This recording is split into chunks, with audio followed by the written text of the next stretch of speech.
Well, hello everybody. It's a Gear Change Show, Sunday night edition. Sorry, yesterday was supposed to. Don't mind them. Noise in the background. I was supposed to record it yesterday, but I got caught up making sure the house was tidy for the folks to be home, and then I fell asleep after a long week at work. So I'm going to actually do the Gear Change Show on a Sunday. You guys know me. If I don't do it on Saturday, I do it on Sunday, so don't fret. Don't worry. But hello everybody, welcome back. And welcome back to another video. I believe this is episode 52. And I believe this is episode 422 or 423 for the year. It's either 422 or 423, I can't remember. Hello everybody, and welcome back to the Gear Change Show, where I pick a topic from automotive history and I present it to you guys in a format that I feel is great. So, so I told you guys, I would tell you guys about the story of Chevrolet in the 1950s and how, well, the 50s and the 60s, how four men transformed the performance image of Chevrolet in a very big way. And those four men were Zora Arkus-Duntov, Ed Cole, Bill Mitchell, and Larry Shinoda. So Ed Cole, Larry Shinoda, and Bill Mitchell and Zora Arkus-Duntov were very instrumental bringing about the performance cars and the race cars that we know today. So they brought on, so Bill Mitchell and Larry were the design guys, and Ed was the big chief of operations, one of the big guys that kind of made all the decisions for different cars. And then Zora was obviously the engineer. I mean, all of them were engineers technically, because I mean, technically Larry and Bill were engineers because they had to work with the designers and the performance guys to make sure that the car performed right while it was on the road. So story starts 1951, 1952. Chevrolet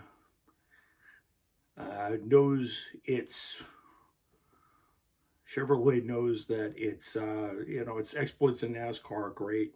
I mean, GM's exploits in NASCAR, absolutely NASCAR and luxury and all that other stuff, and cheap, affordable passenger gear cars are all good. But they kind of wanted a European sports car that was going to compete with the likes of Jaguar, Ferrari, Porsche, and Maserati, and a couple other Alfa Romeo, those sort of things.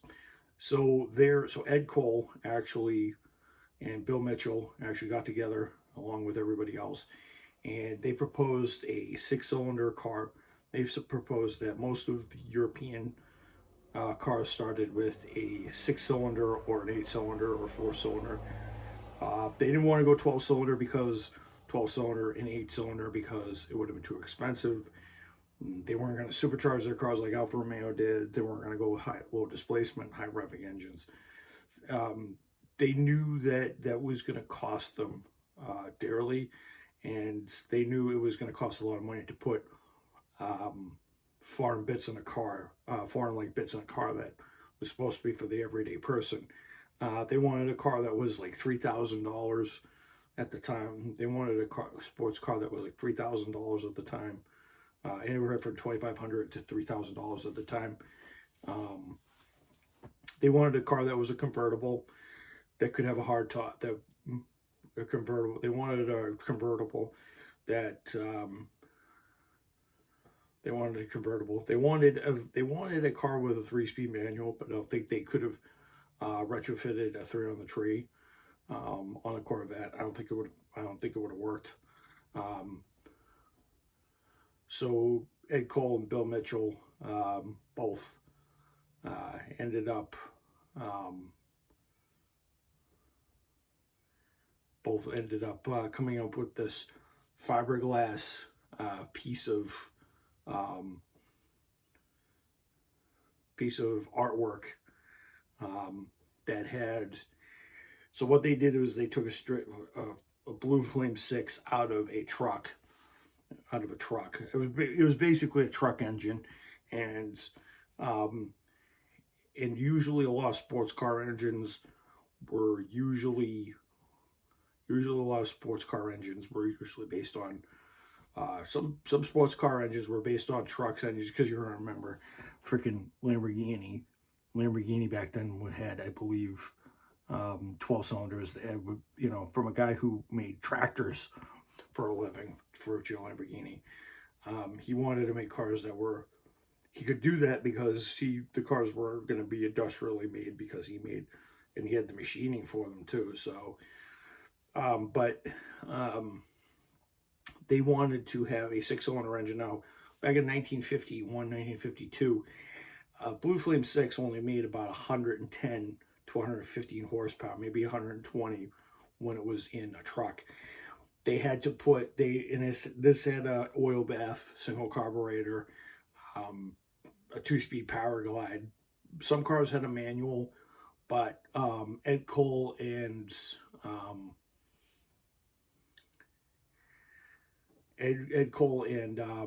Bill Mitchell didn't think, along with all the other guys, didn't think that if they put up the horsepower, they didn't think that a 3-speed manual was going to be able to handle it, because at the time, no GM car had over 130 horsepower. That's how weak freaking Chevrolet passenger cars were back in the day. I think only trucks didn't even have the 8 cylinders. In fact, I think only commercial vehicles that Chevrolet made had 8-cylinder engines, but they were usually flat. Usually straight 8 flatheads from like the 40s. They were usually straight flatheads from like the 40s. The nailhead V8 that Buick used to have in there, the straight 8 that Fireball nailhead V8s that they used to have. So that was that thing. So they put the 2-speed power glide, which was a torque converter transmission, in there, and then Ed Cole said, "Oh yeah, we're going to have it go up against the likes of Europe." Car made 150 horsepower at best. Car was able to do 0 to 60 in probably 10 seconds. Car probably could only do 106, while the Jaguar XK that came out years ago could do 110 to 115, and with the windshield trimmed 120. So it wasn't really matching the XK. It was cheaper than the XK, because the XK was going to be about $4,000, $5,000, and the Corvette ended up slotting in at about $3,400 before options. And then 54 rolled around. They made more. They only made 300 in the first year, and that's also when they had the Chevy. That's when the Chevy sedan became the Bel Air, and they gave it a straight 6, 150 horsepower. And then 1955 hit. Well, I think in 1954, the Corvette got a couple more colors. And then they're like, "Oh yeah, so we're gonna roll the landscape. No one's got us covered." Kaiser and Fraser had convertibles. Cadillac, you got to remember at this time, probably had their 8 cylinders, and they had a couple convertibles, but they were kind of heavy Chevy luxury cars. They weren't really meant to. They were meant for cruising, not rapid travel. Really, these 3,000, 4,000 pound boats rolling around about 90 miles an hour really didn't. There was some very good Cadillac. There was some very good Cadillac convertibles, back then, but nothing like that. I think it got another 5 horsepower, and then 55 rolls around. Thunderbird comes into play, almost kills the Corvette, and then Ed Cole had the bright idea to take their. We're gonna had to make a new V8 for their trucks, So the 265 V8 came out, and that gave the car another. That had the car jump from 155 to 195. So the car jumped about 40 horsepower, which put it on par with the T-Bird, but the T-Bird was able to outmuscle it just a little bit with the automatic transmission. And I think the Corvette got 3-speed manual because I think they were able to get the car to handle the torque this time. But it was kind of right here where Chevrolet kind of got killed in the sales. They got outsold. I think it was like 19 to 1 or something, 19 to like 1 or something like that. Something ridiculous. I think Thunderbird sold like 2,000 cars. I think Chevrolet only sold like 500 Corvettes or something like that. They didn't even sell out the production. So I'd call and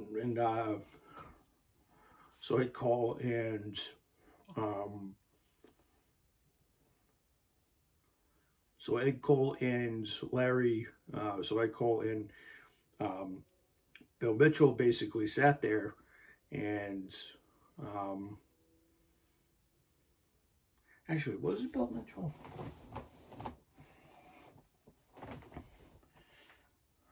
I don't think it was Bill Mitchell. Bill Mitchell.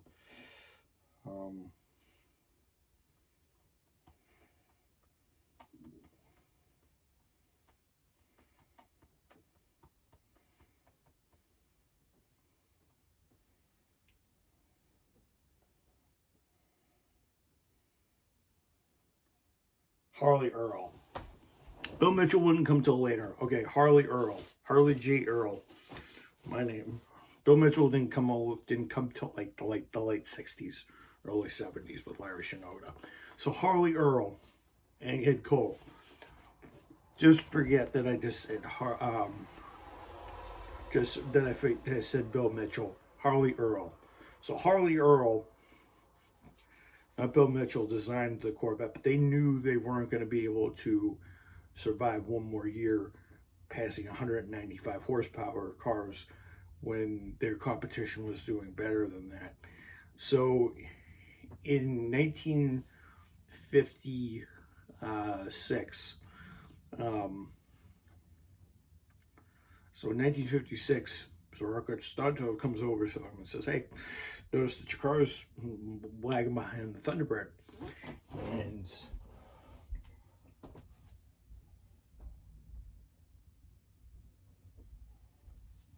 yeah, so he said, "Yeah, I noticed your sports car's lagging behind the Thunderbird." And he goes, "If you guys want to prove that it can do well, you guys got to race it and test it, and you got to race it all across the world." And he said, "Well, you guys have a great motor, and you guys have a great engineering division. I can help you guys." Zora actually was very, very, very good engineer. Zora and Harley J. Earl and Ed Cole all worked together to put the 56 Corvette into play because they needed to outdo the Thunderbird, because the Thunderbird was the personal sports car at the time, and it was selling, I think, for a lot less. It was Ford basically told the rest of the world, "Hey, you guys can have cheap personal luxury without spending a fortune on the Corvette." Now, by 1955, Corvette was almost $2,900. Almost cost $2,900, which was what the Thunderbird, and the Thunderbird was undercutting it by, I think, like $600. But they needed more horsepower for the time. So what they did was, Duntov was very, very good at engineering, and he had done an Ardun head for the Ford flathead that he put in an Indianapolis race car that he was going to run. Well, he actually didn't run it. He entered a Talbot Lago in pre-war Talbot Lago from like 1939, into the Indy 500 in 1949. 10 years vintage. You know, he barely qualified 150 miles an hour. You read his book sometime. It's pretty cool.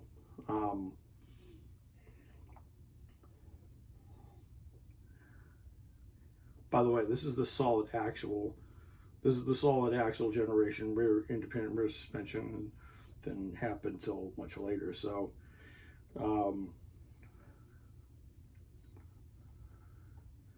that's actually a picture of a. This is on Wikipedia. If Wikipedia copyrights me, please don't. But that's a 54 Corvette. That got outsold by the Thunderbird. So Harley Earl.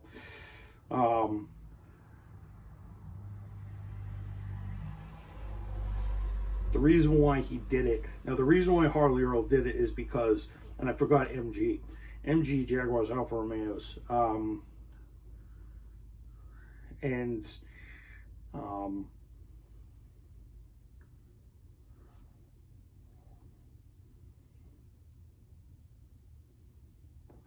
Oh, by the way, the last time Chevrolet offered a convertible was in a car that looked like this. Just chop the roof. Just chop the roof up. No, actually, let me give you a better picture. Better picture than that. Just picture that with a chopped roof. That was the last time they had a convertible, and that was pre-war. So,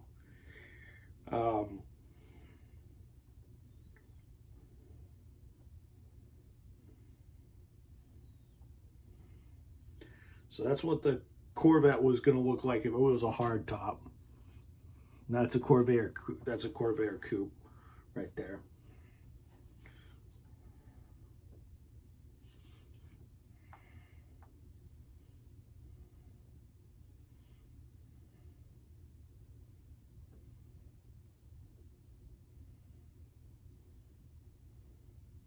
Oh yeah, they even added. Oh, I forgot about this. They even added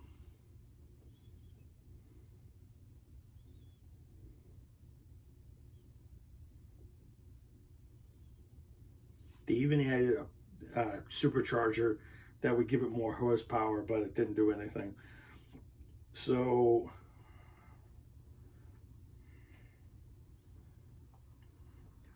I talked about the 55 upgrade.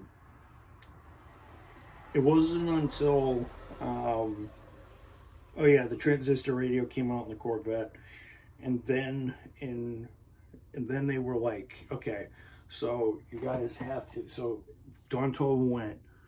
He was like, okay, so if you're gonna do this, you're gonna have to. You're gonna do this. You're gonna have to drop the 8-cylinder in. You're gonna have to drop the.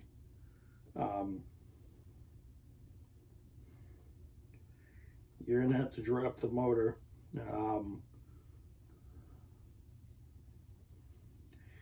Now, originally, when the Turbofire V8 was released, Ed Cole,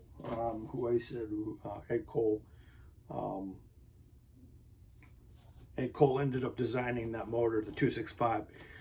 They knew when that car and engine came out, it was originally offered 162 horsepower, and then there was a power pack, and then they offered it with tri-power with a bigger carburetor. The Corvette ended up getting a little bit more of a boost, and because the straight six, the straight six had three Stromberg carburetors to make it more European. The other thing is they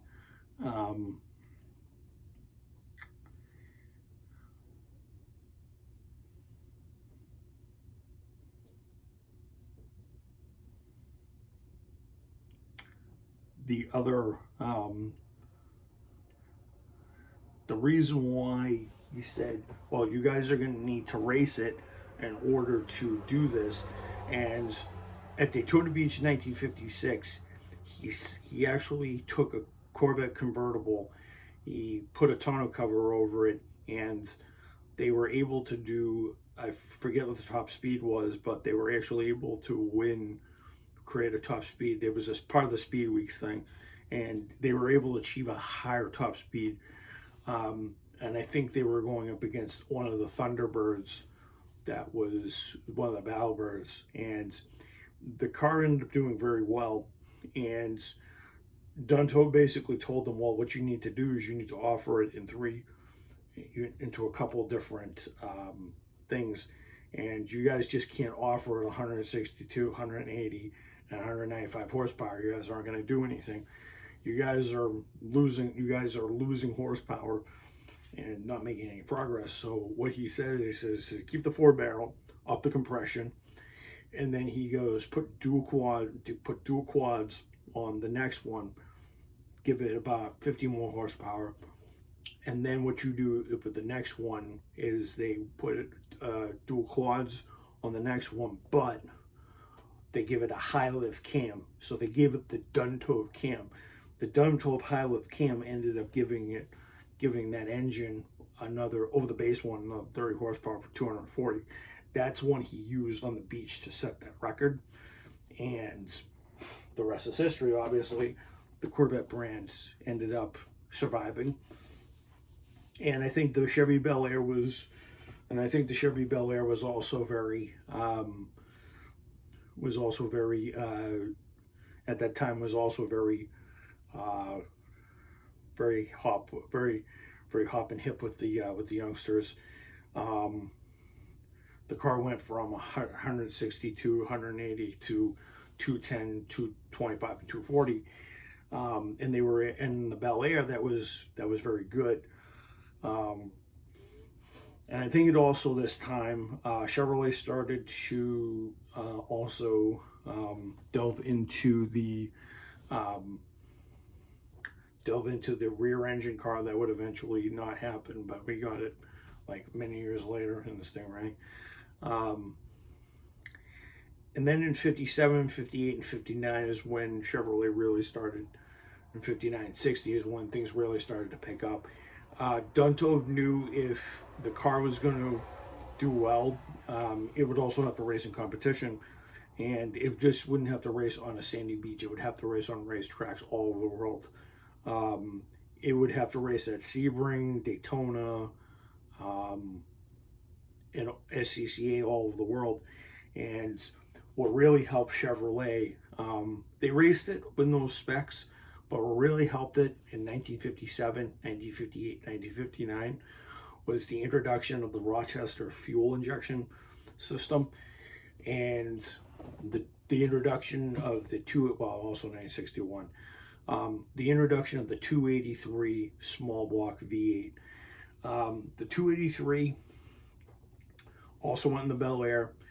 It also went in a couple of the wagons. I think it also went in a couple of the passenger cars that were starting to emerge. I'm pretty sure the Impala got that. And I'm pretty sure a couple of the trucks also got it. And that's when the Impala started to kind of make its presence known a little bit, because the Impala was actually, no, the Impala didn't come till 58, but yeah. So the Bel Air, the Corvette, and the Chevy Nomad had already come out. The Chevy Nomad had the 265 and also had the 283. 283 would eventually, the Nomad would eventually go away, I think, after 57. And I think it would get discontinued because I think the station wagon in 1959 and in the 1950s and 1960s would start taking over. The Impala, the Pontiac Catalinas, and the Chieftains and all that other stuff. The Ford Squire, the wood wonders would come back from the ones from the beach dwellers in the 40s, 50s, and 60s. The red surfer dudes. So 58, 59, 60, and 61 would see the introduction of the 283. When the 283 came out, it was offered, as I said, more horsepower had to be more horsepower had to actually be applied, and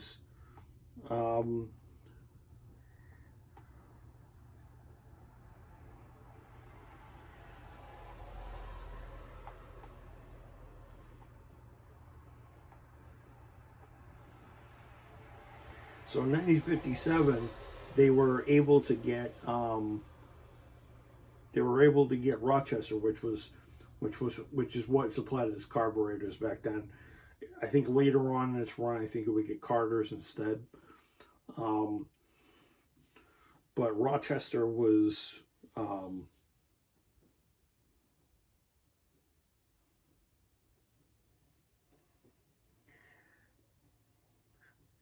and I think there was also a option package that they actually did. So the 283 would come out with I forget the horsepower numbers back then. I know they started. I know the top one produced 290 to start out, and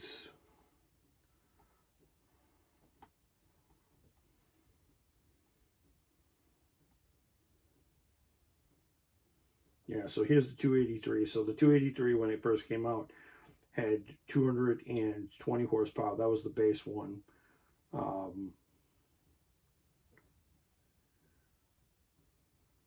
Well, if you wanted a small block V8, you could get it with 220, 230, 245, and 270. The fuel injection ones, you could get 250, 275, which was 60 to 61. But the top spec one in 57 was 283, then 58, 59 it was 290, and then in 60, 61 it was 315, and that really pushed the cars along. It really helped them win a lot of races. It wouldn't be until 1960 that they'd actually win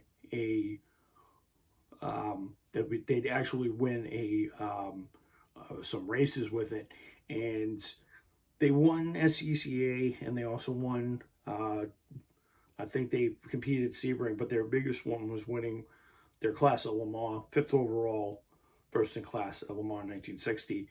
With that 280, in 1960, I believe the car had 315 horsepower. That's disposable, probably a little bit more with the open exhaust and some high lift cam, because a lot of the fuel injection ones, a lot of the dual quad engines, like the 270 dual quad engines and the 240, I believe those got the dual quads, and I think the 270 version got the high lift cam, the 290 version got the high lift cam and the Duntov high lift cam, and then the 315 also was the high lift cam from Duntov.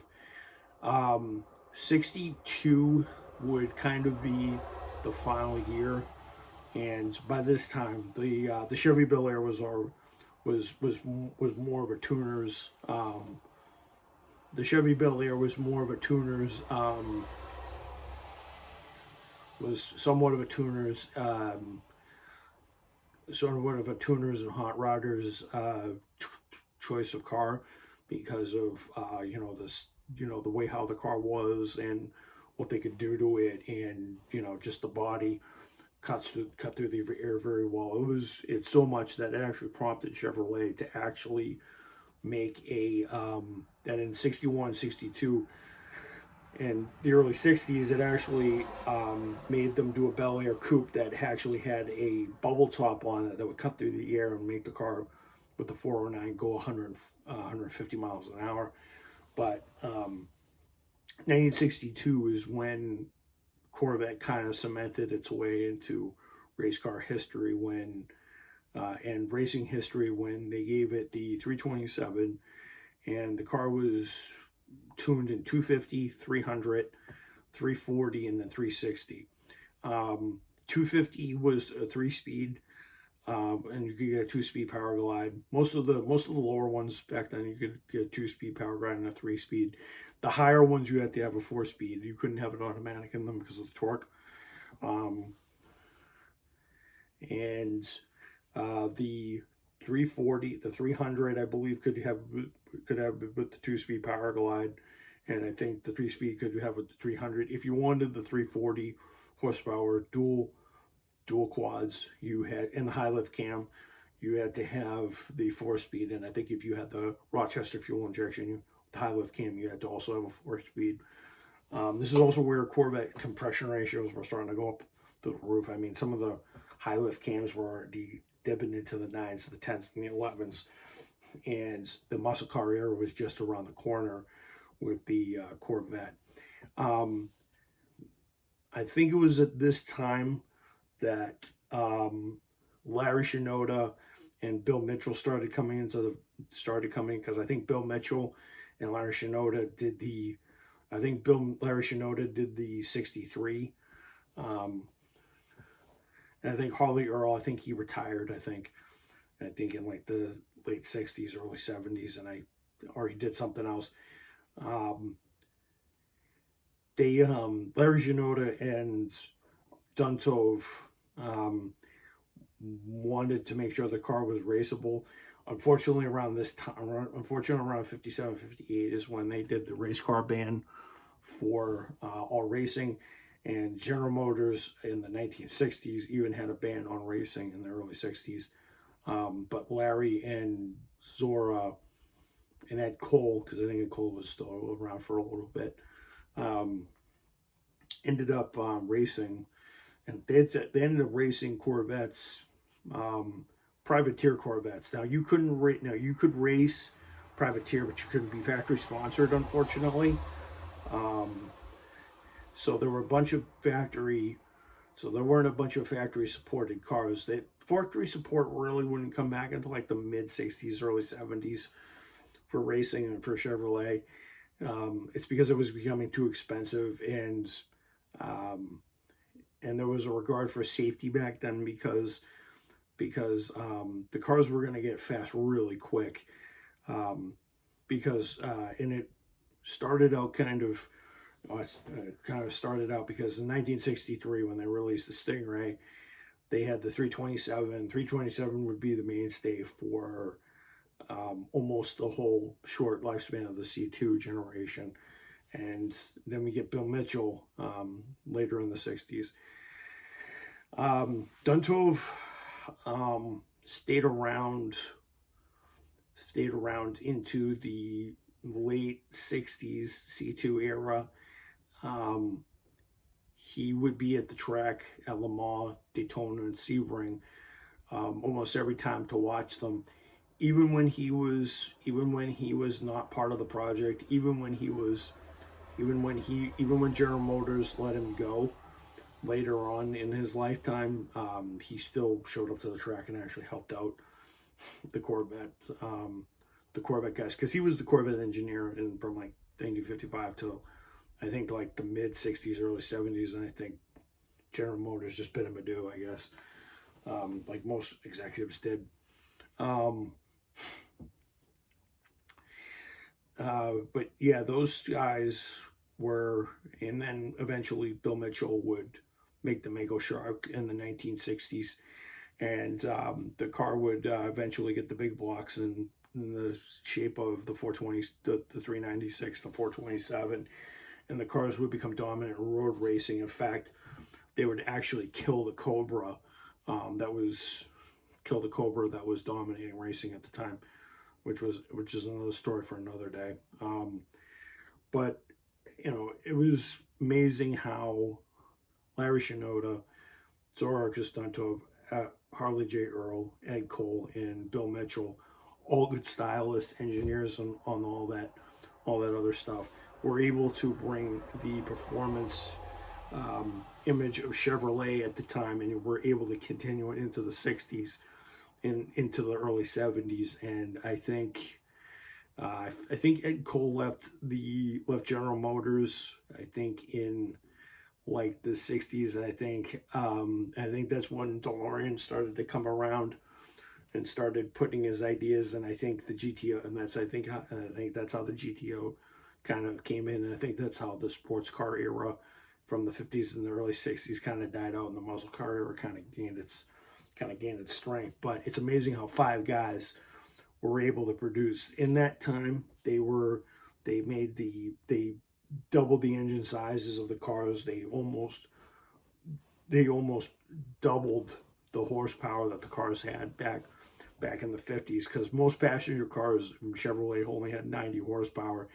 They come in, they double, triple the horsepower back then. And we got cars like the 409 Impala out of them. And we got cars that could drag race and all that other stuff. And we got good fuel injection, which was kind of voodoo magic at the time to most General Motors General Motors sales, repair shop people. So repair mechanics back then, they weren't very versed on it, but it's kind of been told by a lot of people in the Corvette community that the carbureted cars were kind of the dual quad cars were kind of better than the fuel injection cars, which is why they gave up on it, and that didn't surface until like 1981 with Crossfire fuel injection in the Corvette, when emissions really started to bite in the 80s with fuel efficiency and gas prices going up going up like $1 or something a gallon back then. But yeah, it's strange how five guys actually had that impact and were actually able to change the course of Chevrolet's performance history, because without it, we wouldn't have because you got to remember, Bill Mitchell and Larry Shinoda and a couple of those other guys also made the Camaro, the Impala, the Chevelle, and a couple of those cars that were really cool. And if it wasn't for Ed Cole, Zorak Ostuntov, and Harley J. Earl, Larry Shinoda, Bill Mitchell, and Ed Cole, and all those other guys, the performance market in this country, high performance, low dollar performance cars in this country would have never existed. In fact, the Mustang would have never. In fact, Coca would have never gotten the idea for the Mustang if it was like that. If it would have never have gotten an idea for the Mustang, or the GT40 for that matter, if they didn't have it. So Chevrolet sort of got the ball rolling in the early 50s, mid to late 50s, early 60s. So you got to kind of have to have an appreciation for those Titans, because they were something special. It's just, it's instrumental in making anything. I mean, for everything from, the Beatles, the Beatles kind of becoming the international hit, because they'd be a big thing in the 50s. Elvis in the 50s, Creedence Clearwater Revival making their rock fame in the late 60s. They were sort of pioneers in making rock the way it was. Just one of those things, So yeah. So I hope you guys learned something, because if it wasn't for those guys and for some critical decisions, we probably wouldn't have the performance cars we have today. We probably wouldn't know Chevrolet, Pontiac, Buick, and all those other brands if these guys didn't exist. We probably wouldn't have gotten the muscle car era if it wasn't for that. So I thank those five guys for kind of making it, and the guys that followed after them, like Dave McClellan and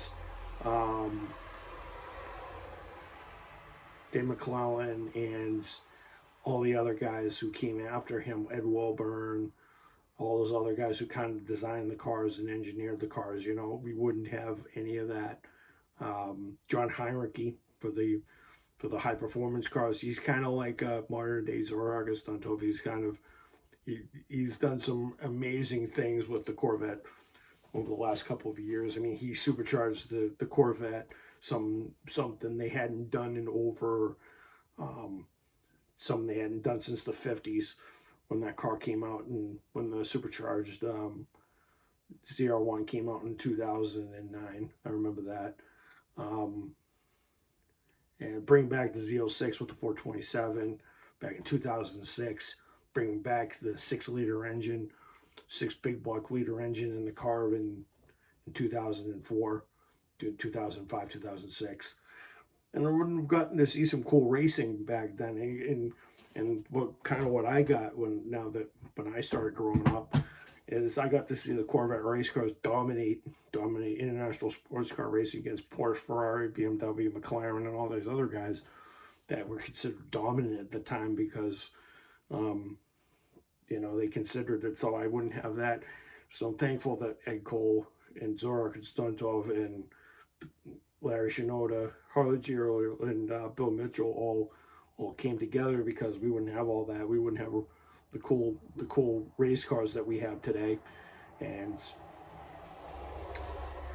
I don't think in a million years they think that their baby would have a flat plane crank V8 in the back of it in the top one. But I'm pretty sure Zorak Konstantov, who's upstairs, I think he'd be giving a thumbs up to that high revving engine. He probably, because Harley J. Earl and Zorak Konstantov wanted the car that was going to compete with the Europeans, and they wanted the car to survive long enough to have a legacy.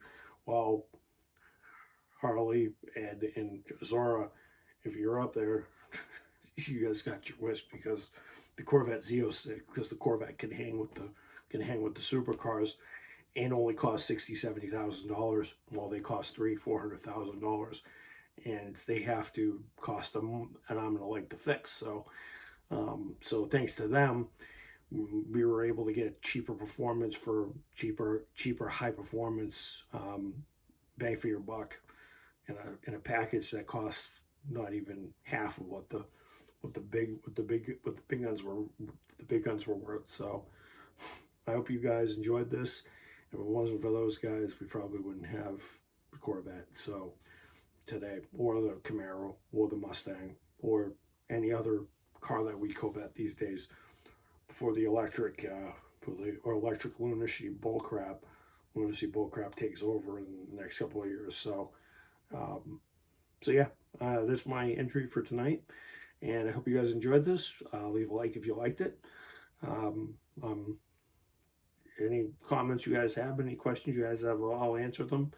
I just like Corvettes, and I like Camaros, and I like Chevrolets in general, and I like muscle cars, sports cars. So no diss to any of the sports car companies out there. I think just Corvette kind of just got started for America. So I'll see you guys later. Peace out.